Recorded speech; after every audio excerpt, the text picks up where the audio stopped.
ఈరోజు 77వ గణతంత్ర దినోత్సవాన్ని మనందరం చాలా సంతోషంగా జరుపుకుంటున్నాం.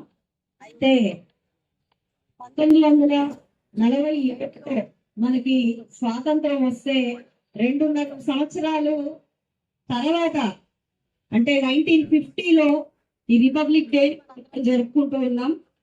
అయితే దీనికి గల ముఖ్య ఉద్దేశం, దీనికి గల కారణం ఏంటి అంటే స్వేచ్ఛ, బాధ్యత రాహిత్యమైన స్వేచ్ఛ చాలా ప్రమాదకరం అని మనం దాన్ని నమ్మడం.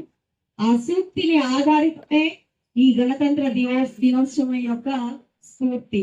ఎన్నో త్యాగాలు, ఎన్నో కష్టాలు, బానిసత్వాలు, అహింసలు, హింసలు, ఇలాగా మన ఫ్రీడమ్ ఫైటర్స్ అందరినీ గుర్తు చేసుకుంటూ, వారి త్యాగాలన్నింటినీ గుర్తు చేసుకుంటూ, గత అనుభవాల్ని జోడిస్తూ ఈ భారతదేశాన్ని ముందుకు తీసుకువెళ్ళాలి అన్న ఒక సత్సంకల్పంతో మన భావితరం ముందులాగా అంటే 27 ఏళ్లకే ఉరికమ్మం ఎక్కకుండా 60 ఏళ్లకి రోడ్ల మీద ఉద్యమాలు నడిపే ఆవశ్యకత రాకుండా ఈరోజు ఈ యొక్క రాజ్యాంగాన్ని కల్పించుకొని ఎందరో త్యాగదనుల యొక్క త్యాగ నిరతిని గుర్తు చేసుకుంటూ వారు చేసిన త్యాగాల యొక్క ఆవశ్యకతని, వాటి యొక్క ఉద్దేశాన్ని ఒక పుస్తక రూపంలో పొందుపరుచుకుంటూ మనకు కావాల్సిన హక్కుల్ని మనం పొందుపరుచుకుంటూ చేయాల్సిన విధుల్ని మనం అందులో నిక్షిప్తం చేసుకుంటూ రాసుకున్న పుస్తకం